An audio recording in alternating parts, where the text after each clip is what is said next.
The time by Sagicor is 7 o'clock. CVM News at 7 Tuesday, brought to you by KFC. When we are bucket together, it put you in a good mood. Every moment you share is finger licking good.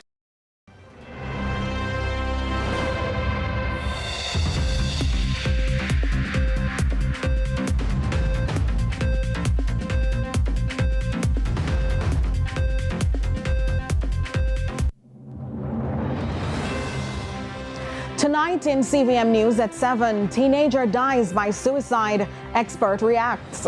Political tensions rise over controversial utterances and poster removals. PNP rallies in Hanover, calls out government on health and energy issues. JCPD relocates amid mold crisis. And in sports, West Indies seek to level their 5-match T20 series against Australia. Jordan Fort is live on location at Sabina Park in sports.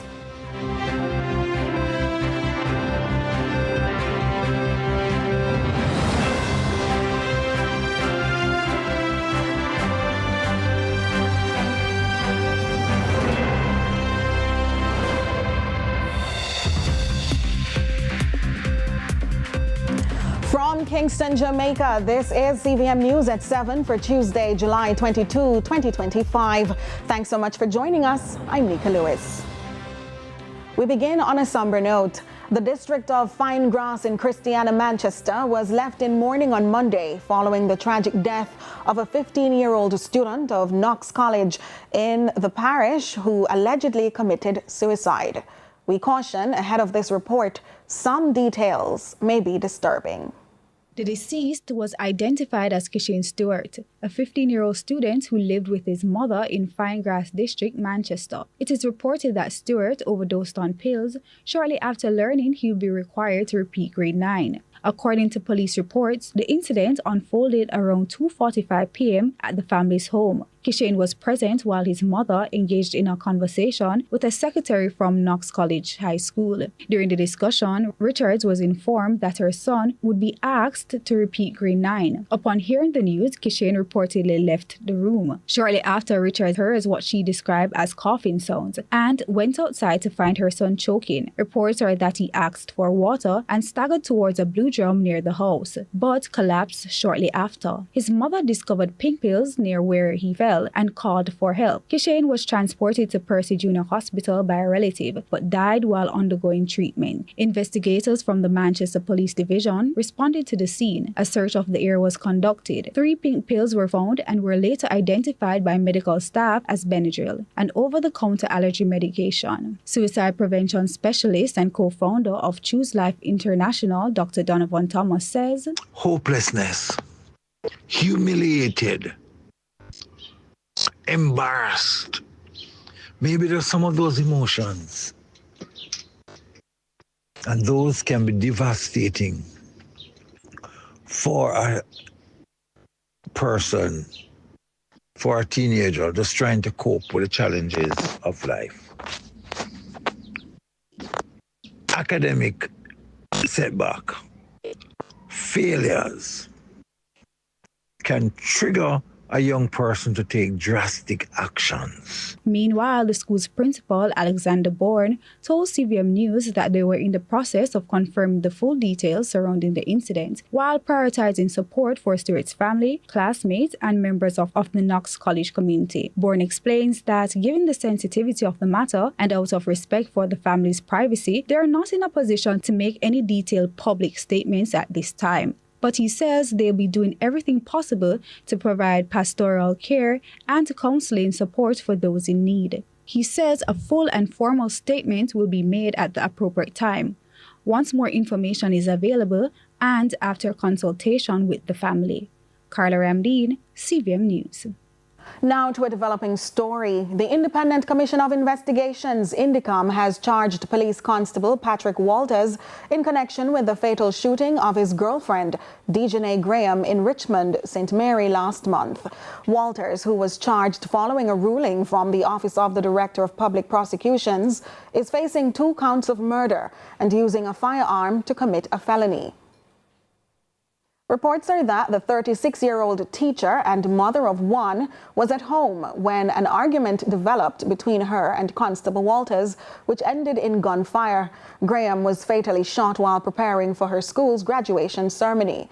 It's also understood the constable attempted to take his own life but failed. Constable Walters remains in police custody and is expected to appear in court later this week. The Jamaica Labour Party, JLP, is slamming People's National Party councillor Mario Mitchell for what it calls gross disrespect to Jamaican mothers after offensive comments were allegedly made from his X account. Mitchell has since issued a statement distancing himself from the posts, saying they were made by a member of his team without his approval. The person has since been suspended. Mitchell apologized unreservedly and said the remarks did not reflect his values. Zoe Grant has the details. A storm of controversy is swirling around PNP councillor Mario Mitchell after vulgar and offensive comments were posted from his official X account, sparking outrage from the Jamaica Labour Party and the public. The posts made in response to questions about drainage work in his division, in which the composer drew a comparison between the public drains, the enquirer's mother, and ended with a widely recognized insult. I'm just totally blown away by the fact that Councillor Mario Mitchell actually believed that someone asking a question as to whether or not drains were put in along a roadway that was rehabilitated, that the only answer he could give was that that person who was asking the question and the rest of us as Jamaicans should go do the vilest of things to our mothers. Political turncoat and JLP spokesperson Venetia Phillips blasted the post as despicable, accusing Mitchell of disrespecting every Jamaican, particularly women and mothers. She also took aim at the silence of PNP leader Mark Golding and the party's women movement. I've watched and waited the whole day. Not a sound out of the opposition leader. Not a sound out of the General Secretary of the PNP condemning this kind of reprehensible behavior on the part of one of its representatives. But what is most gutting as a female is the women's movement of the People's National Party believe that this is something they should be silent on. This level of hypocrisy smacks at the heart of the absence of credibility on the PNP's benches. I'm sure later on we will see some kind of excuse, right? Because they are watching first to see the response generated to determine whether or not. So they don't find this kind of behavior reprehensible, obviously. Mitchell has, however, since distanced himself from the comments in a recent post made to his X account. He claims responses were made by a member of his team without his approval. He says that person has since been suspended. He also takes full responsibility and apologizes to those offended. But the controversy didn't end there. Earlier tweets of a similar nature have surfaced from Mitchell's account. In one tweet, Mitchell replied to a user who accused his party of theft as a lowly animal. And his apology didn't sit well with Ms. Phillips either, who has since rejected Mitchell's explanation, saying the apology lacks credibility. She accused the PNP and Mitchell of insulting the intelligence of Jamaicans. Mario Mitchell's apology is not even worth the paper it's written on, to be honest. Both Councillor Mitchell and the PNP clearly believe that Jamaicans are idiots. But it is consistent with the lowering standards that Jamaicans have come to see and even expect from the PNP for some time now. Councillor Mitchell's refusal to fess up and to just denounce this kind of reprehensible behavior tells you everything. The silence of the leader of the opposition, the General Secretary, and worse, the PNP women's movement, as this very vile comment was tended towards the women and the mothers of Jamaica, tells you everything about the standard and the approach of the PNP. And so it is no surprise that Councillor Mitchell would believe that a whimsical apology blaming someone else would suffice. Zoe Grant reporting for CVM News. The People's National Party PNP is taking aim at the government's handling of healthcare and energy as it rallied supporters in Eastern Hanover at the weekend. Speaking at the Sandy Bay Primary School, two shadow ministers, Health and Wellness spokesman Dr. Alfred Dawes and Energy spokesman Philip Paulwell, took turns criticizing the current administration and promising change under a future PNP government. Raymond Morrison has this report. First to blast was Shadow Minister of Health and Wellness Dr. Alfred Dawes, who accused the government of prioritizing ceremony over solutions. When people have hernia and they can't cut them hernia and sit on a yard and watch their ribbon and cut and no hernia, time come. We have better life. We will cut hernias, not ribbons. We will cut fibroids, not ribbons. We will cut out cancers, not ribbons. Because it is an act of government. The People's National Party comes in, and Cornwall Regional Hospital is open after billions of dollars are overrun. Dr. Dawes, a senior medical officer and a political newcomer, promised that the PNP government would take a more proactive approach with well-being functioning hospitals and targeted health initiatives to address chronic illnesses and rural health gaps. The People's National Party have a philosophy that we are for the masses, for the people. And the people need us now. Because it's 9 years of bondage. 9 years of separation. Everybody who have paid me about labor pain, and 9 years, everybody have paid labor pain. I was at South Hospital for 3 years, and I listened to the separation and the desperation of people who travel from Hanover to come to Westmoreland because they can't go to Cornwall Regional. Meanwhile, Energy spokesman Philip Paulwell turned up the heat on the government over rising electricity costs, saying the PNP intends to place power physically in the hands of the people. But for those in the urban communities, we are going to have to find a solution, and you know we believe that God gave us a son for something. And we're going to be using solar technology to regularize those communities to make sure that nobody has to steal electricity anymore. So 20% of your cost now will be dealt with in that way, and over time we're going to relieve the population of that issue. But more than that, we want to make sure that you are independent. You don't have to rely on JPS for electricity. The Hanover stop is part of the PNP's island-wide effort to energize support bases in what many see as a pre-election warm-up. The Jamaica Labour Party JLP has yet to respond to the claims made by the opposition. Meanwhile, the PNP says it will continue to its mobilization efforts in the weeks ahead. Raymond Morrison, CVM News. We take a break. Stay with us.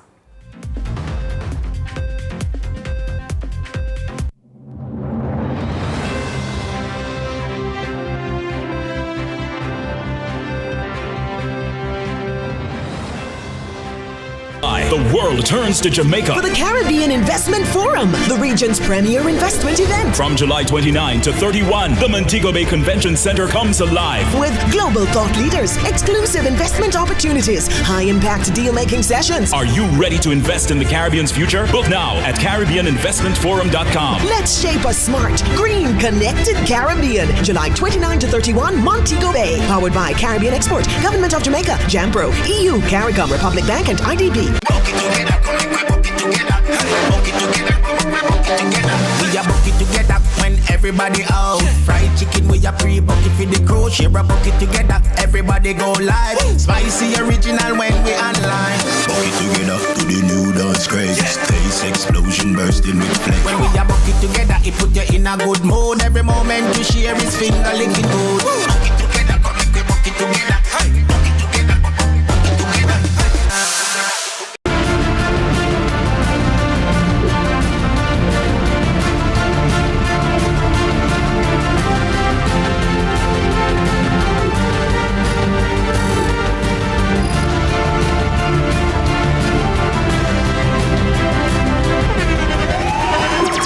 The internationally acclaimed On Stage with Winford Williams. At a new time, Saturdays at 8 p.m. on CVM TV. So much more than entertainment.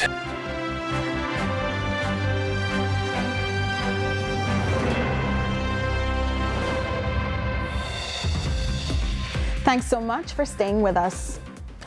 Continuing the news, tensions are flaring in Manchester Central as sitting Member of Parliament Rhoda Moy Crawford says her campaign posters are being systematically removed from Bonito Crescent. The JLP representative, whose team began installing billboards and flags across the constituency on July 10, says while she remains unbothered, the actions are unacceptable. She's calling on her opponent, PNP caretaker Donovan Mitchell, to urge his supporters to desist. Raymond Morrison has more. Billboards down and flags disappearing. That's the claim from Manchester Central MP Rhoda Moy Crawford, who says this particular spot, Bonito Crescent, has become a hotspot for political mischief. Immediately after seeing the removal of the poster boards and flags, I reported the matter to the returning officer at the EOJ and also to the police high command for the parish. And they are actually here on tour now. They are doing some investigations to see what or who are the perpetrators. Camp Crawford says the installation of campaign materials started across the constituency on July 10, but barely a week later, some of those posters have vanished. The Re-elect Rhoda campaign team embarked on a constituency-wide installation of my billboards and flags. We started from July 10th. That's on the evening following a stakeholder meeting that was held among all the candidates of Manchester, in the parish of Manchester, the police, the electoral office, in a bid to ensure peaceful campaigning across the parish, across the constituency. And, you know, in less than 24 hours after we mounted poster boards and flags in Bonito Crescent, more than 30-odd flags and about 9 poster boards. When we passed back on Sunday afternoon, only 1 poster board was left remaining. She is urging her political opponent, People's National Party caretaker Donovan Mitchell, to take a stand and speak to his supporters. This attempt is best described as cowardly.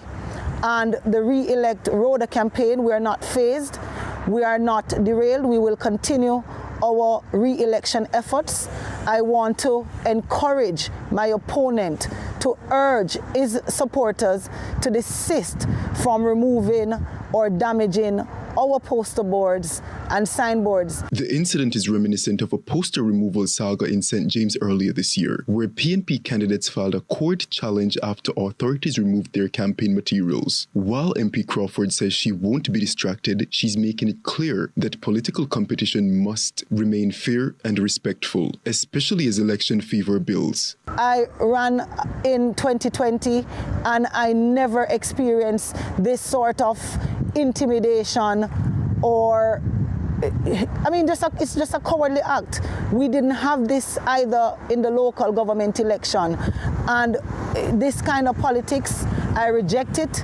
It doesn't represent me. It doesn't represent my leadership style. I lead with dignity, and I just want to urge my supporters, do not respond, do not retaliate. Raymond Morrison, CVM News.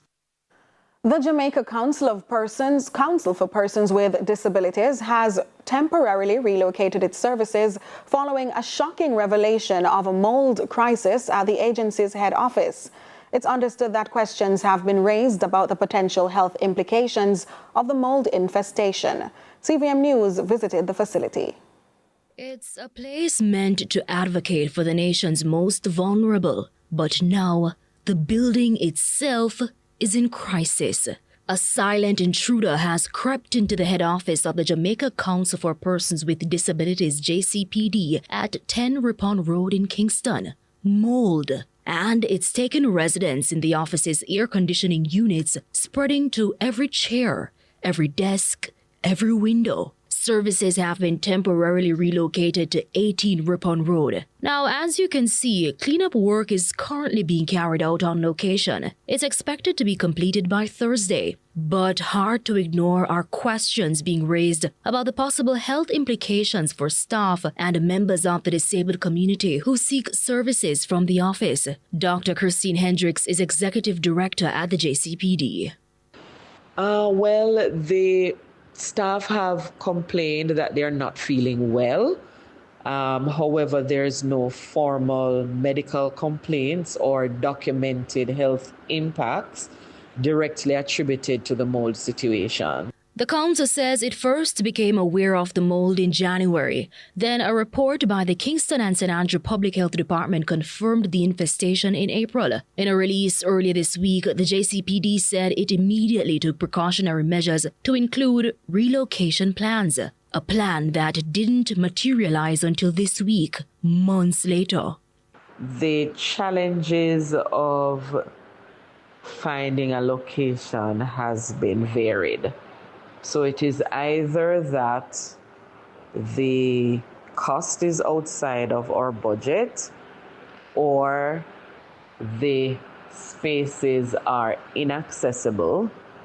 A team of us going around, we have visited more than 30 buildings across Kingston, and I am not exaggerating. Dr. Hendricks is assuring, however, that the JCPD, with assistance from the Labour and Social Security Ministry, is taking the necessary steps to mitigate any further disruptions. In addition to the new location, CVM News understands that a number of employees are now working from home. The council says persons who require their services won't be affected. While we have taken temporary operational precautions, there has not been any significant disruption to our services to persons with disabilities. We have employed, that's JCPD, has employed flexible work arrangements, as I said before, providing remote service delivery, and our client-facing staff is currently operating from 18 Ripon Road, which is our previous office. Amoy Harriet, CVM News. Changes are coming to operations at local clinics across the island. That assurance from the Health Ministry as part of its $1 billion initiative, Operation Refresh. More details in this report. For many Jamaicans, a trip to any local clinic means bringing more than just a health concern. It means packing patients for the long lines, crowded waiting rooms, and stretched thin staff.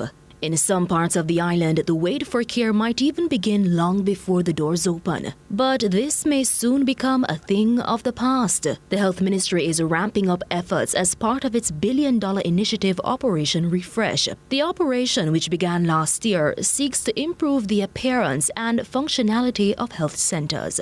It must be clean. It must have utility. It must be comfortable. You must be able to see someone who is courteous. That person must assess you, and that person must determine whether they can treat with your situation right here on spot. More than 20 health centers have so far benefited. Of note, there are over 300 centers across the public health sector.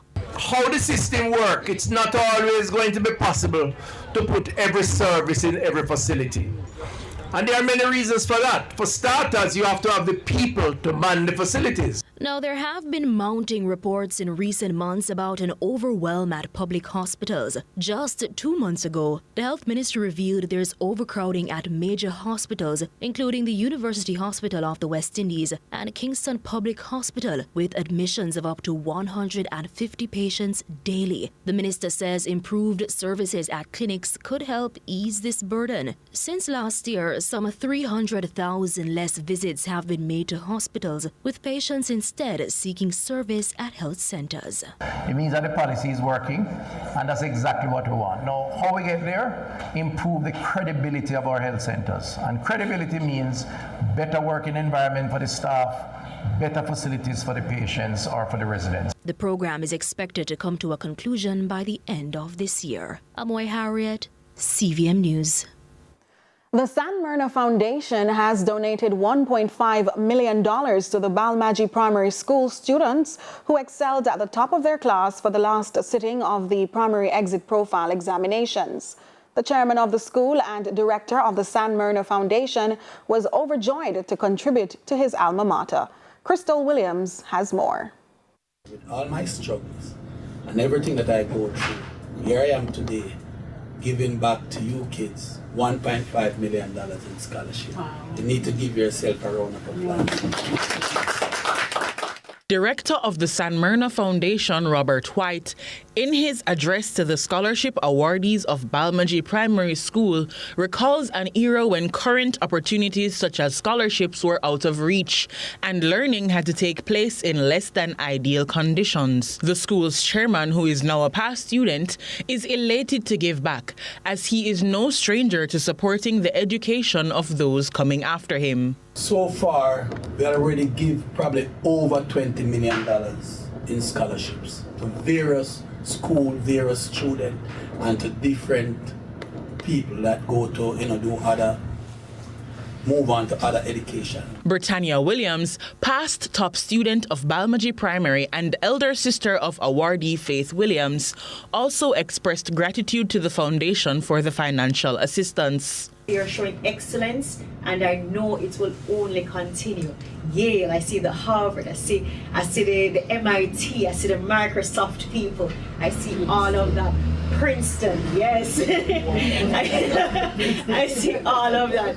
And I just want to encourage you, San Myrna Foundation is here. Project manager of the San Myrna Foundation, Paige Dixon, also motivated students to excel, adding this achievement as an indication of their potential. Trust me, where you are now is just the beginning. I can see great things for everybody. I can see great universities and professions. Wherever you are, you already are showing excellence, and I know it will only continue. The students were encouraged to keep up the good work to offset education costs in like fashion.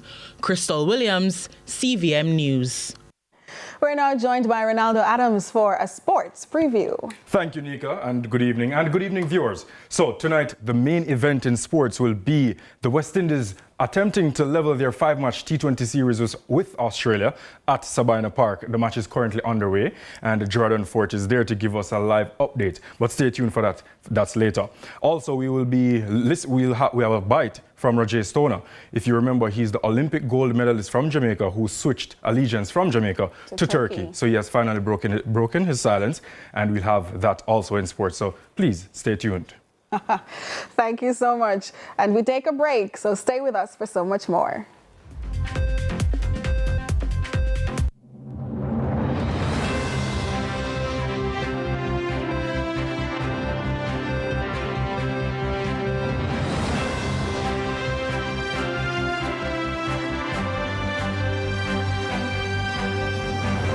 She came in just to look, but then she saw the sign. 50% off everything?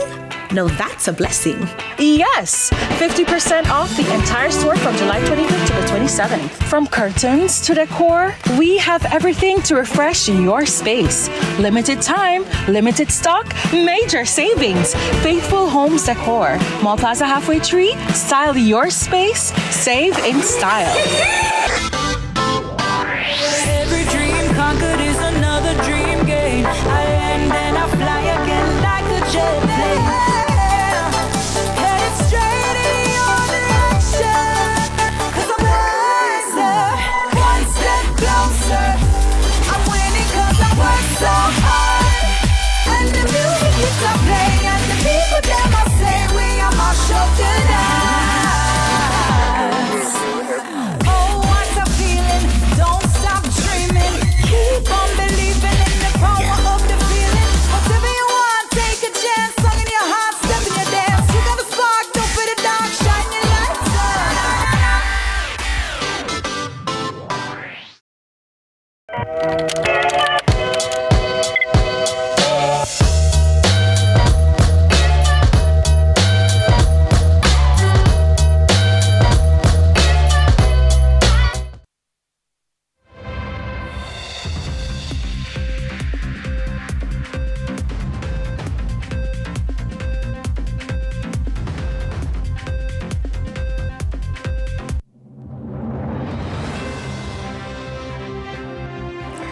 Thanks so much for staying with us. AI innovation and applications continue to take the globe by storm, from humanoid robot cops in Indonesia to medical technology in China that's helping to draw blood.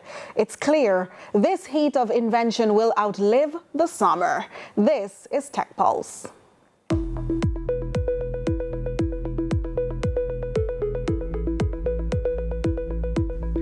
In Tech Pulse this week, we bring you tidings of a world electrified by continued innovation and artificial intelligence that's bound to outlive the summer and surpass expectations. First up, we have reports out of China of a hospital in Hangzhou using a robot to handle its blood draws. So it scans your arm, finds the vein, and draws blood with no need for a nurse.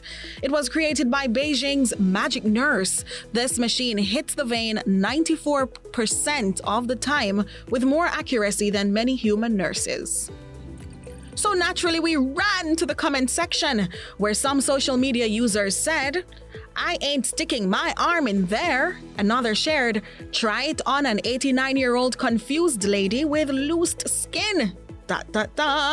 And you get the drift. Not quite the hit on many personal lists.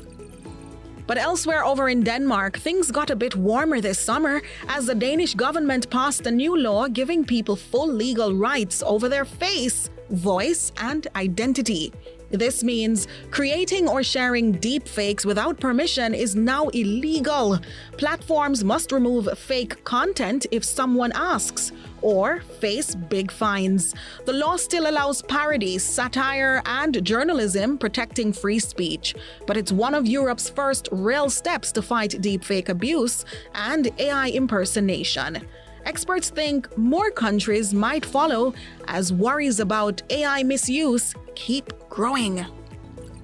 And finally, in Indonesia, things sizzled for the police force that's stepping into the future with robot officers and robotic dogs.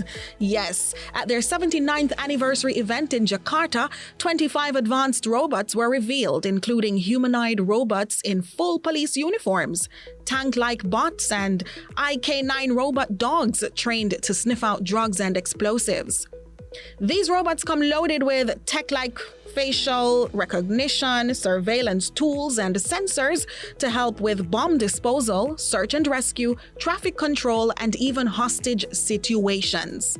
Paul Ree says the robots will support tasks like smart patrols, evidence collection, and keeping people safe at large events, all part of Indonesia's push to modernize its policing with advanced technology.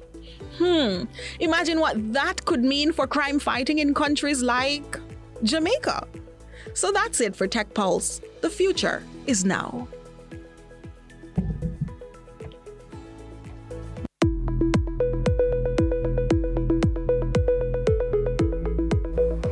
It's now time for regional and international news. We begin with news in the region. In Barbados, the National Organization of Women is condemning the beating of a woman in a recent recorded incident which has gone viral. President Melissa Savory Gittens says it's upsetting the video showed no one intervening to stop the physical abuse. Here's the CBC. Somebody is holding that phone recording it, and without trying to stop a car, without trying to flag down somebody, without trying to do something to help save this woman's life, because it could have been worse. And unfortunately, we could have lost her yesterday for a simple matter based on what was being said that the issue was. I know people would say they did not know what the issue was, but in my mind, it doesn't matter. There's a situation, the person needs help. The first response is to get help for that person. Years ago, that would not have happened. You see something, you try your best to try to help the person out of the situation, especially a man beating a woman. In international news, Bangladesh is observing a day of mourning after at least 27 people were killed when a military jet crashed into a school. More from the BBC. It's one of the worst aviation tragedies that Bangladesh has seen in decades. for now. And what we do know is that the official death toll has risen from the last night because there were several people who were in critical conditions and they couldn't make it. Unfortunately, the health officials have confirmed that 25 of those 27 who've been confirmed dead are minors, and that's because when the jet crashed into that two-storied building, which is a school, the maximum impact was seen in the junior wing of that school. There were many students who were still inside that compound. There were some people who were trying to meet their kids in that compound, and those are the children who've been worst affected. That's it for regional and international news.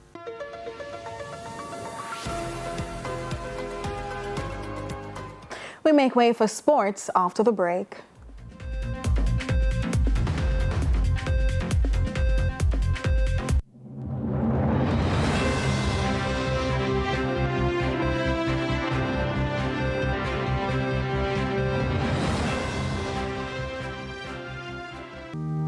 Truth is, HIV affects everyone. Truth is, avoiding care leads to a weaker immune system. That means you could get really sick. The truth is,